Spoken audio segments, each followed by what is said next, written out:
Tudo que a gente vai ver está em cima de paradigma, não tem como não está em cima do paradigma. Se a gente for olhar no dicionário, paradigma significa padrão. Né? Só que aí a gente depois vai ver bem que o paradigma na ciência, segundo o Kuhn, é um pouco diferente, porque é um padrão, mas é um padrão que não se repete. Me lembra muitos fractais, é autossemelhante, né? É uma coisa que se reproduz, mas nunca é exatamente igual.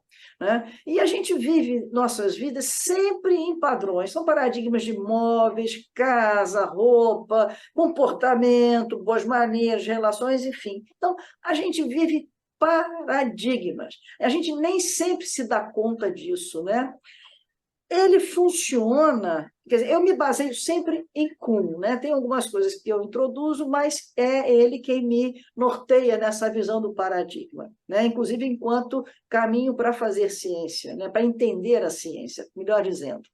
Então, a gente olha a vida, né? A gente vê o mundo pelo filtro do paradigma. Não tem jeito, a gente está imerso num paradigma e a gente vai olhar o mundo por esse filtro. Né? Então, por exemplo, nossa cultura ocidental, nosso mundo é o paradigma newtoniano, que é mecanicista, materialista, reducionista, é um paradigma das quantidades, não tem jeito. É assim que a gente vê. A gente tem, tudo é dividido, a gente até a época que nasce, né, 2 anos, tudo é quantificado pela estatística, não sei o quê. Eu achei interessante que quando eu tinha 64 anos, eu fui ver meu peso, eu estava com sobrepeso. No dia seguinte que eu fiz 65, passei a ter o peso ideal, porque em 24 horas, aliás, em 1 minuto, né, de 11h59 à meia-noite eu passei do sobrepeso para o peso ideal, porque tudo é medida. O problema não é medir, o padrão nem sempre não, ele não é ruim. O problema é quando a gente acredita que aquilo é a verdade da natureza, a verdade do mundo, e não é. A gente hoje na saúde vive os protocolos, então a gente tem que se encaixar naquilo. Se você não se encaixa naquilo, né, é o manequim 42. Se você não é o manequim 42, você é anormal, você está com patologia, você está não sei o quê, e não é assim, né? Outra coisa importante é que um paradigma, segundo Kuhn, ele não é melhor do que o outro. A gente não vai dizer que o paradigma newtoniano é um paradigma pior do que o paradigma que a gente está entrando agora da complexidade. Não, são diferentes. Um atende uma coisa, ele é de uma época, ele funciona, ele tem suas qualidades, enfim, não dá para comparar. Não tem certo e errado, não tem melhor ou pior, né? São paradigmas, são maneiras de ver. Você não vai dizer que fazer trocas como era no passado, hoje tem o dinheiro, são paradigmas diferentes. Ninguém vai dizer o que é pior, o que é melhor. É só paradigmas diferentes. Né? E também tem uma coisa importante, que a gente também a gente está sempre servindo ao filtro da individualidade, ou seja, não só a gente percebe o mundo, como a gente se percebe e percebe o outro no paradigma nosso. Quer dizer, um exemplo que eu dou muito pessoal, por exemplo, eu sempre fui a caçula da família. Né? Então, eu tenho um paradigma interno de representação de que eu sou a caçula. E é muito curioso que agora que eu estou idosa, eu fico, mas como é que eu posso ser idosa se eu sou caçula? Quer dizer, fica um nozinho na cabeça, né, em função de um paradigma que eu construí sobre a minha identidade de ser a caçula. Né? Então fica a pergunta aí, qual é o paradigma individual que cada um tem de si, né? Ou os vários paradigmas que cada um tem de si.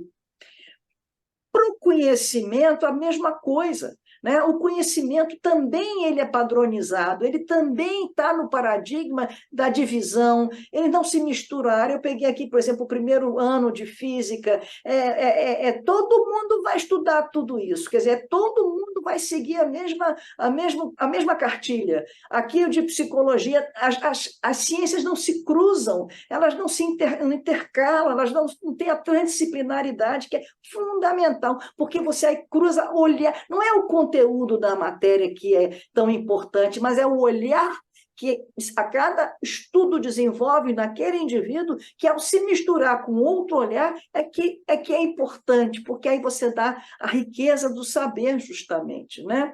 Quer dizer, senão você fica todo mundo naquele mesmo caminho e não muda, não cresce, não evolui. Aí eu vou trazer essa coisa do Kuhn, depois vai passar logo para o vídeo, que é muito bacana esse vídeo, né? Ele fala da ciência normal. Então, a ciência normal, ela não contraria o paradigma a que ela pertence, muito pelo contrário. O cientista, ao buscar ajustes teóricos e práticos na teoria, ele se mantém restrito ao paradigma que a norteia. Quer dizer, ele vai sempre seguir aquilo, né? Ele não tem como objetivo trazer à tona novas espécies de fenômeno. Na verdade, aqueles que não se ajustam aos limites do paradigma frequentemente nem são vistos, não é percebido, fica cego, a pessoa não vê. O que demonstra que a maioria dos cientistas não busca novas teorias, mas apenas evoluir com as que já existem, tentando formatar a natureza nos padrões previstos pelo paradigma vigente. Quer dizer, fica se tentando encaixar as coisas naquilo que já existe, no conhecimento que já existe. Com isso, você não expande. Assim, as áreas investigadas pela ciência normal são certamente minúsculas. Ela restringe drasticamente a visão do cientista. Isso é a visão de Kuhn, que eu gosto e me identifico muito. Ele também fala em operações de limpezas. O cientista praticando a ciência normal, né? A gente que estuda psicanálise, a gente sempre tenta, eu levei anos tentando encaixar Freud, porque estava na minha cabeça isso, né? E não é, a gente tem que buscar ampliar isso, né? Ele fala que tenta operação de limpeza, né? Através do histórico da atualidade, forçar a natureza a encaixar-se dentro dos limites pré-estabelecidos e relativamente inflexíveis fornecidos pelo paradigma. Então, é como se eu botei essa porta, né, e essa árvore, esse galho, né, é como se nasce na raiz aqui embaixo e tem que seguir o galho, não pode passar para o lado. E ele diz que abandonar um paradigma é deixar de praticar a ciência que ele define. Aí eu botei esse exemplo aí da máquina digital e da máquina analógica. Você não pode levar o conhecimento de botar filme, mandar revelar, enfim, que hoje a gente pega um celular e plaque. Você tem que abandonar aquele conhecimento para poder fazer, não serve o mesmo conhecimento. E aí tem uma coisa muito bacana que o Kuhn traz, que a gente vai ver no vídeo, que é o ponto zero. Quer dizer, durante muito tempo, né, você tem um antigo conhecimento, você traz, por exemplo, aí eu botei aí o pagamento de conta no banco, ou a máquina analógica, né, ele vai, e durante um tempo ele coexiste com aquele que zera o conhecimento, e vai para o novo. E o que significa isso? É que uma pessoa ela é obrigada a desconstruir o conhecimento dela para reconstruir. Ela não leva, ela não consegue levar, você não consegue levar todo o conhecimento que você precisava para pagar uma conta no banco com o que você vai precisar, o conhecimento que você vai precisar para pagar uma conta no débito automático ou no Pix. Não é o mesmo conhecimento, você tem que desconstruir, né, para poder reconstruir na direção de um novo conhecimento. E é isso que assusta, porque imagina você desconstruir toda a sua vida, todo o seu saber, né, para começar um novo, um ponto zero no conhecimento. É muito complicado isso, né? E ainda mais que os dois, de uma maneira ou de outra, coexistem. Eu gosto muito dessa figurinha que a senhora falando assim, a bicha está mandando ler os códigos de barra, aí a outra fala, um fino, um grosso, fininho, a gente não consegue abrir, né? Ler aí não é a leitura, tem um outro paradigma, né? Bom, eu apresentei isso rapidamente, porque também a gente se estendeu lá, agora eu vou passar o vídeo e preste atenção nesse vídeo que ele realmente é fantástico, eu acho, né? Espero que vocês gostem. Neste plano, por seus méritos.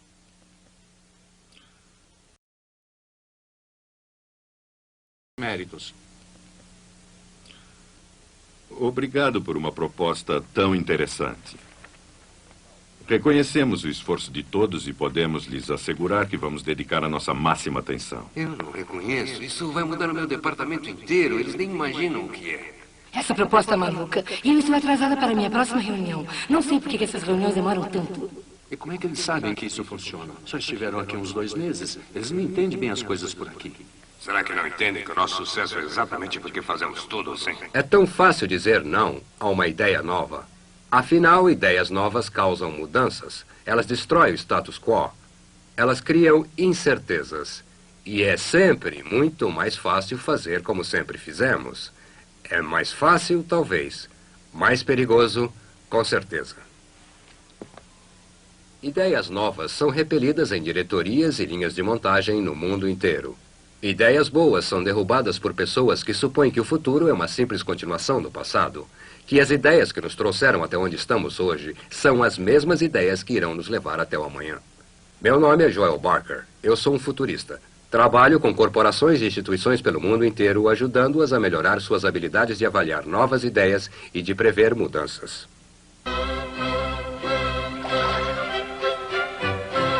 Em Veneza, no século XVI, este era o problema de Galileu. Ele era defensor da teoria de Copérnico de que era o Sol e não a Terra o centro do sistema solar. Para provar essa teoria aos líderes da época, ele os levou ao topo daquela torre, a Torre de São Marco. E lá, usando o novo telescópio que desenvolvera, ele lhes mostrou as novas descobertas que havia feito no céu noturno de que a Terra girava em torno do Sol, e não justamente o contrário. Bom, em poucas palavras, essa era uma ideia revolucionária. Contradizia as observações óbvias. De fato, antagonizava tanto as vozes das autoridades que Galileu foi ameaçado de tortura para fazê-los retratar de sua afirmação. E vocês pensam que é difícil vender suas ideias? No final, as ideias de Galileu venceram. Mas a grande dúvida aqui é, por que a resistência? Seja no século XVI ou no século XX.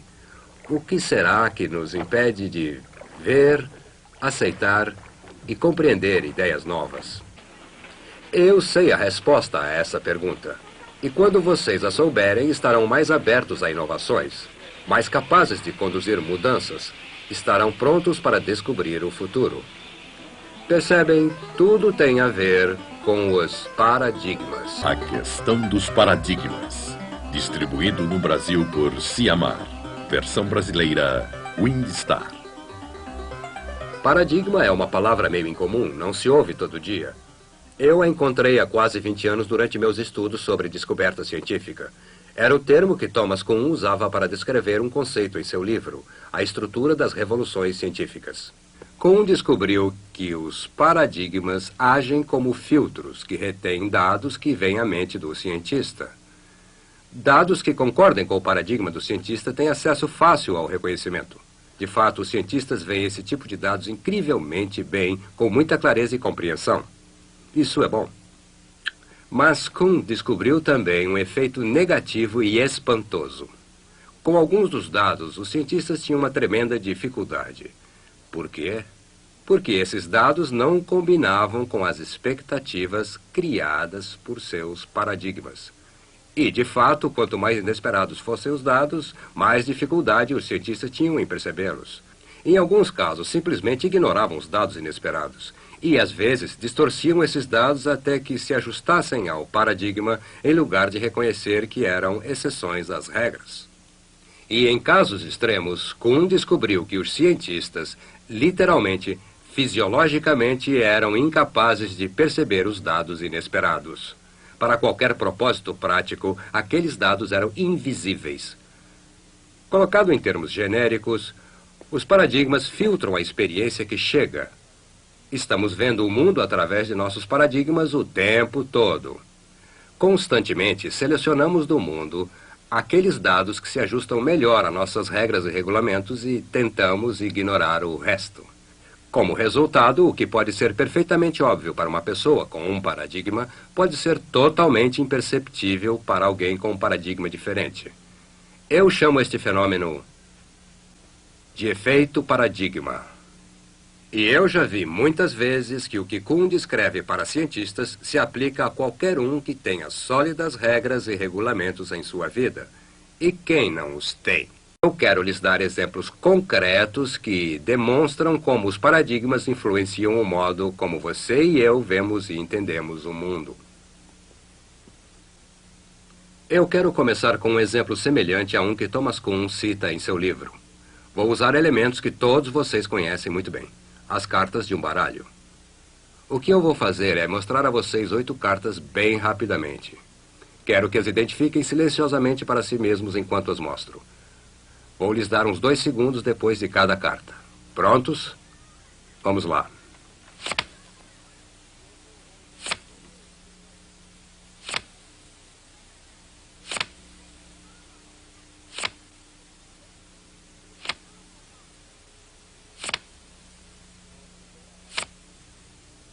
Ótimo. Agora vamos passar uma segunda vez para os que possam ter perdido algumas. Desta vez eu vou lhes dar o dobro do tempo do que eu dei na primeira vez. Prontos? Já.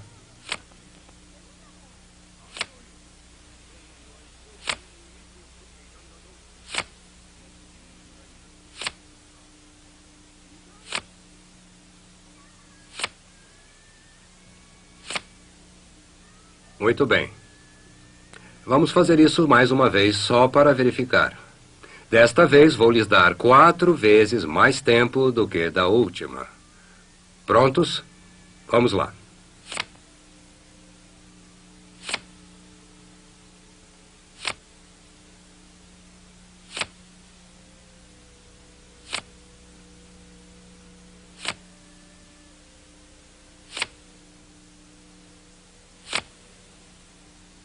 Ok, é isso aí.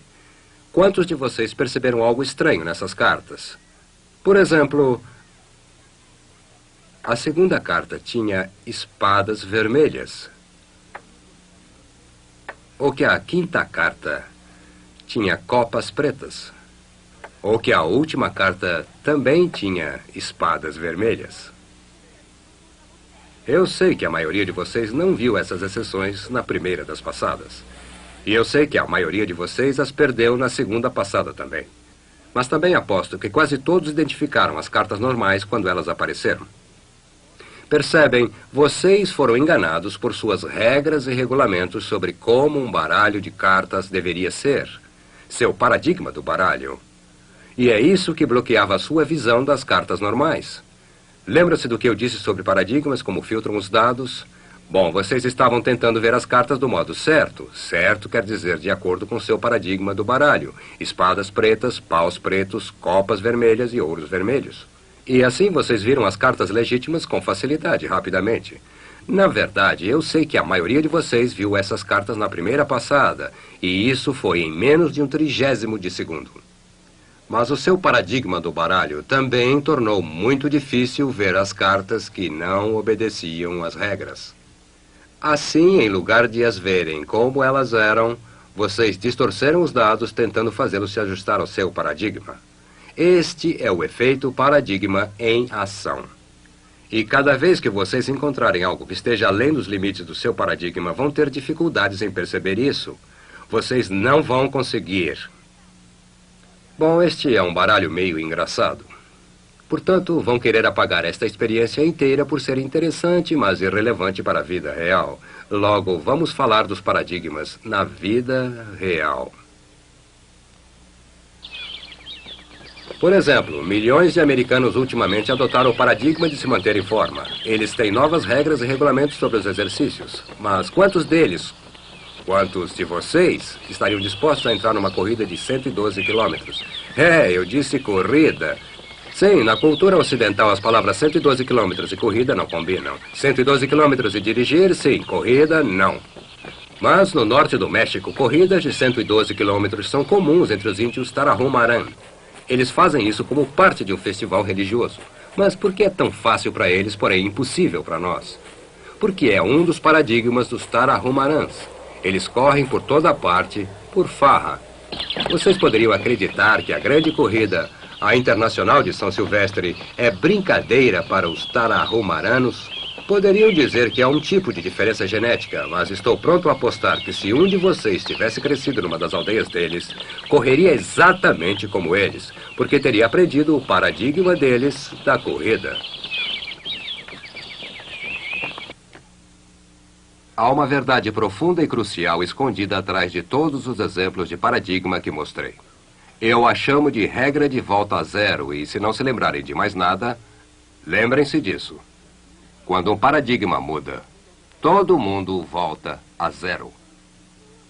E não importa o tamanho de sua fatia do mercado ou como é a sua reputação, ou como você é bom com o velho paradigma. Com o novo, você volta para o zero. Seu sucesso passado não garante nada. Bom, podem achar que estou exagerando, então deixe-me ilustrar.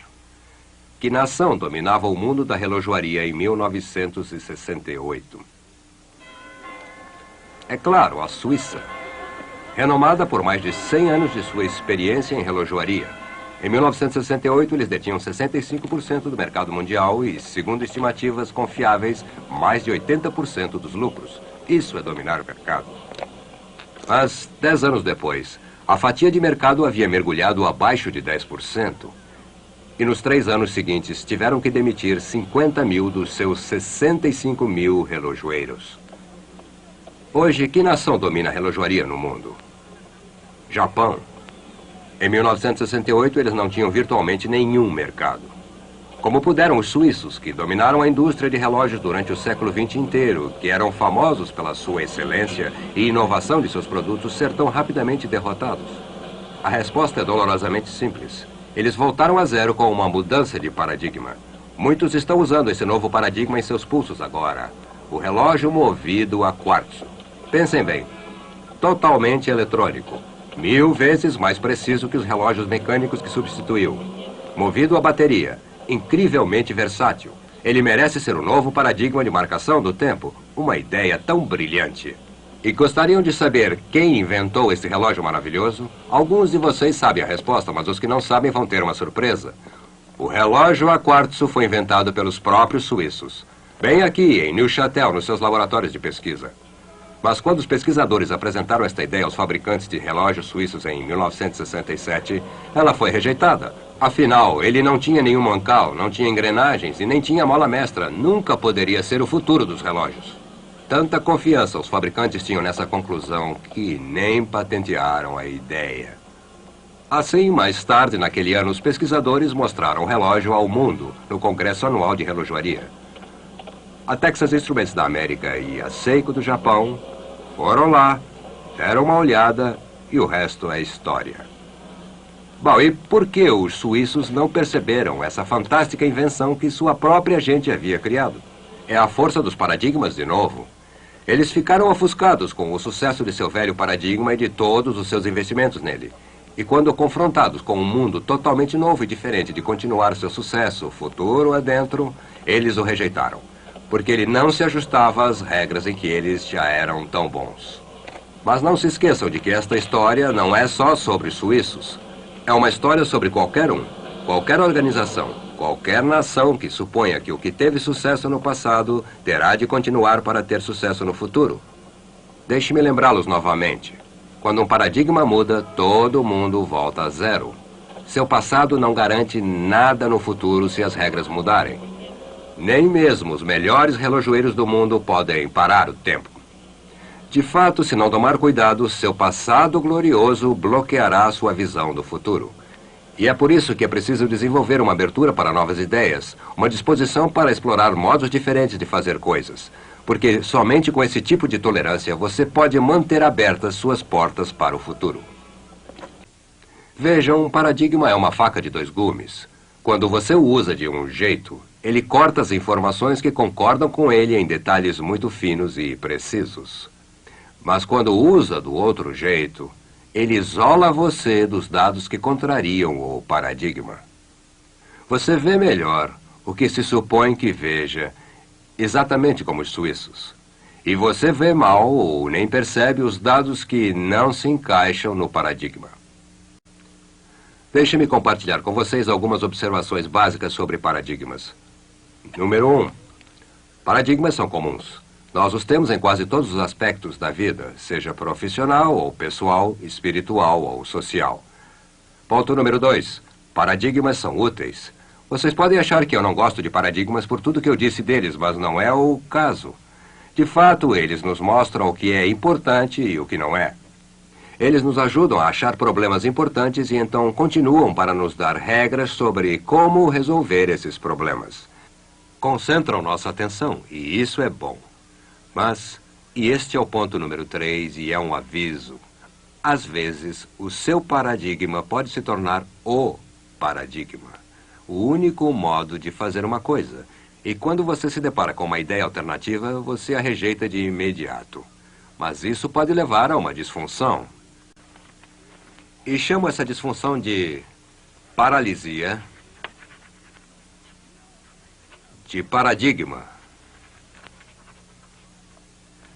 Paralisia de paradigma é uma doença fatal de certeza. E é fácil de contrair, e há muitas instituições que já foram destruídas por ela. E é exatamente o que aconteceu com os fabricantes de relógios suíços em 1968. Isso me lembra uma frase. Aqueles que dizem que não dá para fazer, devem sair do caminho daqueles que estão fazendo. Ponto número 4. As pessoas que criam novos paradigmas costumam ser gente de fora. Elas não fazem parte da comunidade do paradigma estabelecido. Mas elas podem ser jovens ou idosas, a idade parece ser irrelevante. Mas fica claro que elas não estão amarradas ao velho paradigma. Portanto, não tem nada a perder se criarem um novo. E isso tem um significado especial para você, porque se quiser encontrar os novos paradigmas em desenvolvimento na sua área, terá de olhar além do centro para as bordas. Porque quase sempre as novas regras são escritas nos limites. Foi onde a Xerox começou. Foi onde a Apple Computer começou. Foi onde o movimento feminista começou. Todos eles nos limites. Ponto número 5. Os praticantes do velho paradigma que resolverem mudar para o novo paradigma em suas etapas iniciais, e eu os chamo de pioneiros do paradigma, terão de ser muito corajosos, porque, sabem, as provas oferecidas pelo novo paradigma ainda não demonstraram que é isso que devem fazer. Agora, deixe-me citar Thomas Kuhn, porque foi ele quem descreveu melhor esta situação.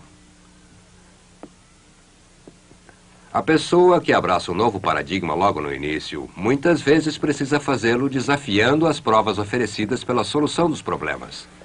Ele precisa, portanto, ter fé que o novo paradigma terá sucesso apesar dos muitos problemas que enfrenta, sabendo apenas que o paradigma anterior falhou um pouco.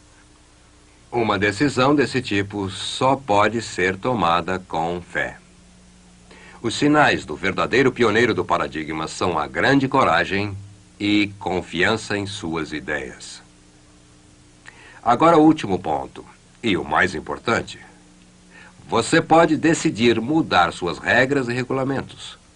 Os seres humanos não são geneticamente programados com uma só forma de ver o mundo. Você pode resolver jogar fora um paradigma e adotar um novo paradigma. Você pode decidir ver um mundo diferente. E é por isso que sou tão otimista quanto ao futuro.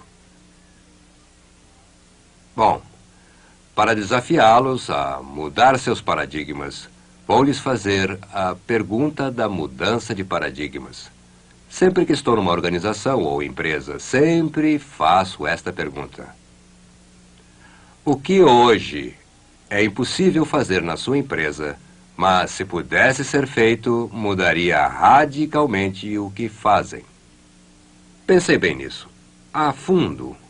Façam a pergunta, brinquem com ela, mas façam-na regularmente, por toda parte em sua organização, porque as respostas a essa pergunta os levarão aos limites de seu paradigma.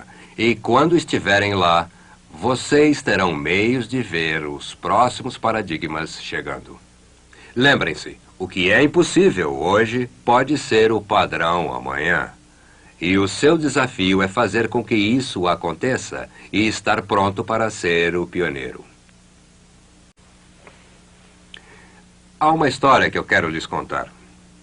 Era uma vez um jovem rapaz com um carro muito rápido que adorava dirigir em estradas de terra. Ele se achava um grande motorista. Ele era capaz de tudo. Um dia ele estava indo por sua estrada predileta, chegando à sua curva favorita, quando saiu da curva um carro derrapando, fora de controle. E logo quando iam se cruzar, o carro entrou na contramão. Quando o carro passou, a mulher gritou, "Porco!" Bom, ele respondeu imediatamente e gritou, "Vaca!" E ele pensou, como ela ousou me xingar? Eu estava na mão certa, ela estava na contramão. Mas ele se sentiu bem porque devolvera antes dela ir embora. E assim ele pisou fundo no acelerador, fez a curva com tudo E atropelou um porco. Bom, essa é uma história de paradigma. Percebem, o rapaz estava reagindo com as regras antigas. Você me xinga e eu o xingo de volta. Mas se pensarem bem, ela estava mesmo tentando avisá-lo. Acredito que os próximos 10 anos vão estar cheios de gente vindo de curvas cegas gritando coisas a vocês. E se tiverem flexibilidade de paradigma, o que ouvirão serão oportunidades. Mas se tiverem paralisia de paradigmas, o que irão ouvir se parecerá mais com ameaças. A escolha será toda de vocês.